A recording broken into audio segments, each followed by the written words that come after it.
everybody. So I want to take a few moments to talk to you today about how creativity, more specifically my writing, is a lot like a long distance marathon, right? So two things that I like to do, run and write. And I was running recently and a light bulb went off in my head.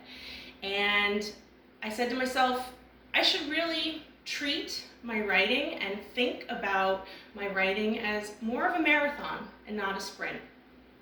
And the reason is because for the past 3 years since I've started my writing journey, I have felt many times overwhelmed. I felt that I was in too deep, that I had too much of myself vested into my project. I had written too much, I had done too much research, and that I was essentially in too deep.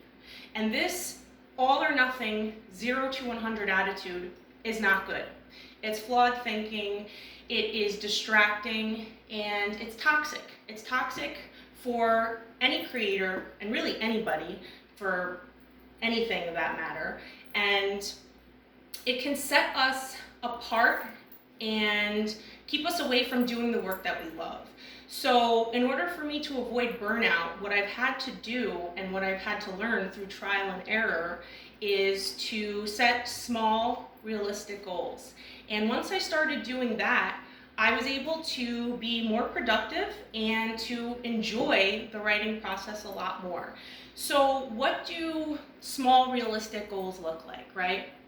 For me, that means staying with my craft every day as best as I can, right? So I try to set daily and weekly goals. And quite frankly, I fall short every single time. I fall short of my goals every day, every week, but that's okay. And so that for me has been a huge eureka moment, a huge waking up, because if you're a type A personality like myself, you want to crush your goals, you want to smash your goals, you want to get it done and move on to the next idea that's waiting to be born. And that's great. And it's great to have that passion and that excitement and to be goal-oriented. But at the same time, you have to understand that life happens, right? So there's work. Can't quit my day job. There's relationships, there's family, there's sickness, there's the coronavirus. I mean, there's all types of things that can pull us away from our craft and be demanding of our attention and set us back, and that's okay, right? In the 3 years that I've started my writing, I have had extended periods of time, months at a time. I think the longest time that I was away from actually putting pen to paper was about 6 months. That's huge. That is a huge chunk of time that's not being used, and I regret it. I regret that I let it get that far. And so that's why I'm discussing this, because I'm really passionate about staying with your craft, right? Giving it that pulse, keeping it alive, because if you do that, you're gonna find your work to be more enjoyable. You're going to execute your timelines and your goals a lot faster, obviously, because you're doing a little bit each day. But also you are you're keeping it alive, you're keeping it fresh, right? And in the end, for me, what I've seen is that I've had a better result. I've had a better product.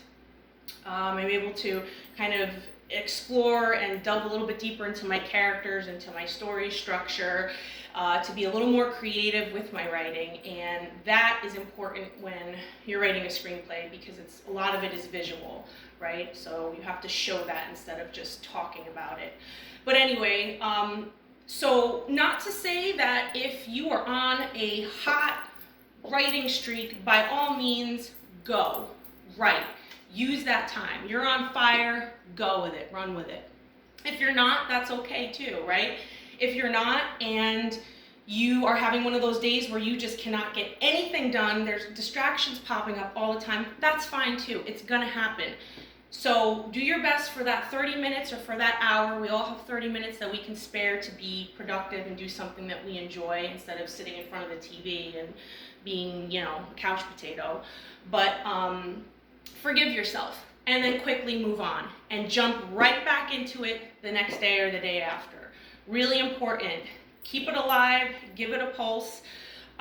Give your work the creative justice that it deserves, right? Because it came to you, it chose you, it wants you to carry out its work, to produce it, to see it to the end. And if you don't, then it may go to someone else. That idea may go to someone else and may jump to someone else's head, and that's okay too. But if you can claim it and you're passionate about it, then do it. You should do it. So set small goals, be realistic, and relish in the small everyday victories. So if you can write 1 page, that's fantastic. If you can write 10 pages, that's even better. If you can finish it, then in one sitting, then you are a freaking genius and you are amazing. So praise to you. But essentially, be realistic, set small goals, and just keep forging ahead. So until next time, keep moving forward, guys. Bye.